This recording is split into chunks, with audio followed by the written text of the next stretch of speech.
This conversation is powered by Google Illuminate. Check out illuminate.google.com for more. Ever wondered how we figured out the charge of a single electron? It's a pretty mind-blowing story, and we're diving into it today. It's a classic experiment, really elegant in its simplicity. Simple, yet revolutionary. It all started with some oil drops, right? Exactly. Tiny oil droplets suspended in an electric field. And from that, we got the fundamental charge of matter? Sounds crazy. So walk me through the basics. What's the setup like? You've got this chamber with two charged plates creating an electric field. Oil droplets are sprayed in, and some fall through a tiny hole. Right? And then the magic happens. Oh, yeah? We observe the drops under a microscope. By adjusting the voltage, we can make the drops hover or even move upwards. Because of the electric field interacting with the charge on the drops? Precisely. By measuring how the voltage affects the drop's motion, we can calculate its charge. So how do you actually get the charge from the observations? It's not just a simple equation, is it? No, it involves balancing gravitation and electric forces. We need to know the drop's mass, which we get from its size and density. I see.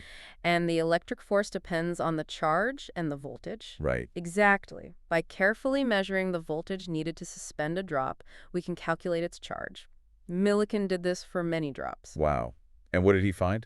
He found that the charges were always multiples of a fundamental unit, the elementary charge. So it wasn't just any random charge on the drops. No, it was always a whole multiple of this tiny fundamental charge. That's the charge of a single electron. Amazing. So this experiment gave us a precise value for something incredibly small. Exactly. It was a huge breakthrough in understanding the nature of matter. I saw there's a simulation of this experiment online. Is that a useful tool for learning? Absolutely. It lets you manipulate variables and see the effects in real time. It's a great way to grasp the concepts. So it's like a virtual lab. Exactly. It's much easier to understand the principles when you can interact with the simulation. The simulation and the website are credited to Fukun Huang and Lucan Wei. Are they well known in the physics education world?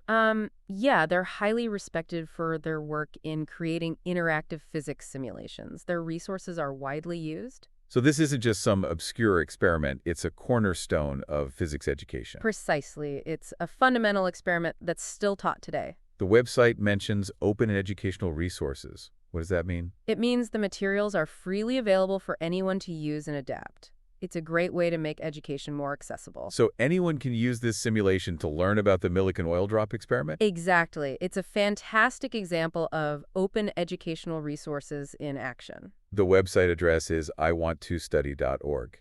Is that a good resource for other physics simulations? It's a great starting point. They have a lot of interactive simulations covering various physics topics. So it's a one-stop shop for interactive physics learning. It's a valuable resource, definitely worth checking out. What are some other interesting aspects of this experiment that we haven't touched on?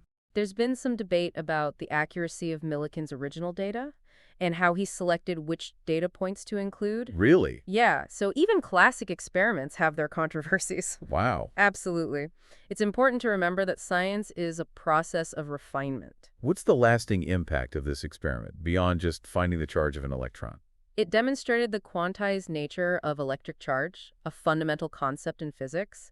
It also paved a way for many other advancements. So it's not just a historical curiosity, it's a foundational experiment that continues to shape our understanding of the world. Exactly. It's a testament to the power of simple, elegant experiments. The website mentions sample learning goals. What kind of things would students learn from this experiment? They'd learn about experimental design, data analysis, and the fundamental concepts of electric charge and forces. So it's not just about memorizing a number, it's about understanding the scientific process. Precisely. It's a great example of how a simple experiment can teach profound concepts. The website mentions a Creative Commons license. What does that mean for educators? It means educators can freely use and adapt the materials for their own teaching purposes. It promotes sharing and collaboration. That was a fascinating discussion. Thanks for shedding light on this important experiment.